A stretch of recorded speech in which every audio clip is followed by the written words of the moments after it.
क्या कोई पिता अपनी बेटी से इतना नाराज हो सकता है कि उसकी जान ले ले? क्या कोई पिता अपनी बेटी के सोशल मीडिया इस्तेमाल को लेकर उसकी जान ले सकता है? ये वो सवाल है जिसने हर हिंदुस्तानी को झकझोर के रख दिया है।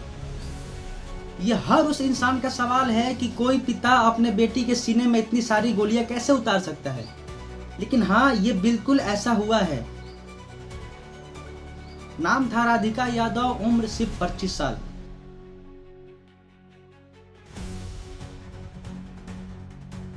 वो एक बेटी थी जो अपने सपनों को पंख दे रही थी। एक खिलाड़ी थी जो मैदान से लेकर जिंदगी के जंग तक अकेले लड़ रही थी, लेकिन उसे उसी ने खत्म कर दिया जिसने उसे इस दुनिया में लाया था।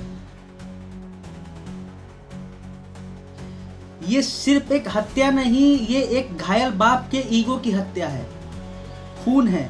जब लड़कियां सपने देखती हैं तो दुनिया उनको रोकने लगती है, लेकिन राधिका यादव रुकी नहीं। हरियाणा की एक चमकती हुई टेनिस स्टार जिसने ना तो सिर्फ खेल खेला बल्कि खेल को सिखाया, अपनी एकेडमी खोली और बच्चों को ट्रेन किया, और एक मिसाल बनी कि बेटियां सिर्फ बोझ नहीं, उम्मीद भी होती है।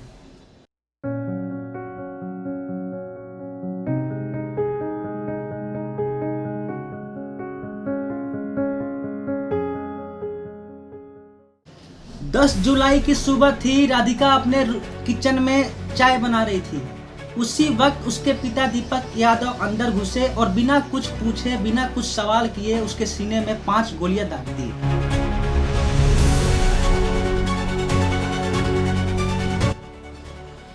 पुलिस को दी जानकारी में दीपक यादव ने कहा कि मैं लोगों को ताने से परेशान हो गया था। दुनिया बोलती थी कि मैं बेटी के पैसे पे पल रहा हूँ, मैं बेटी की कमाई खा रहा हूँ।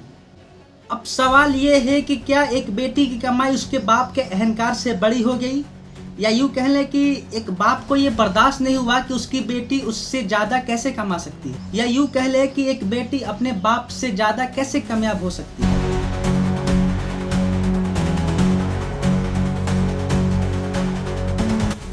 राधिका की मां ने कहा कि मैं समझी कि किचन में कुकर फट गया, लेकिन जब भाग कर आई तो उसने देखा कि उसकी बेटी जो है खून से लथपथ पड़ी थी और उसका कातिल बाप वहीं पे खड़ा था। एक मां ने अपनी बेटी को हमेशा के लिए खो दिया और अपने पति को भी।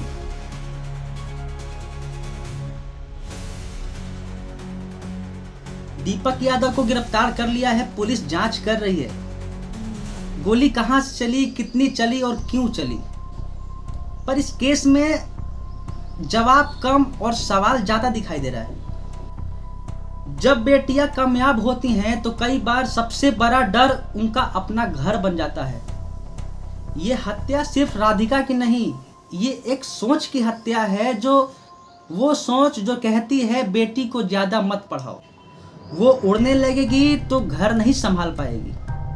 राधिका की मौत हर उस लड़की के सपने पर चोट है जो अपने बल पे, अपने मेहनत से जिंदगी में कुछ करना और कुछ सीखना और कुछ सिखाना चाहती हैं। क्या हम बेटियों को सच में आजाद देखना चाहते हैं, या जब वो उड़ने लगती हैं तो हम खुद उनके पंख काटने के लिए तैयार हो जाते हैं? सोचिएगा जरूर। राधिका अब रही नहीं, लेकिन उसका आवाज और उसकी हिम्मत हमेशा गूंजेगी। मिलते हैं नेक्स्ट वीडियो में, तब तक के लिए धन्यवाद। जय हिंद। अगर वीडियो अच्छा लगा हो तो सब्सक्राइब कीजिए, शेयर कीजिए, कमेंट करके बताइए।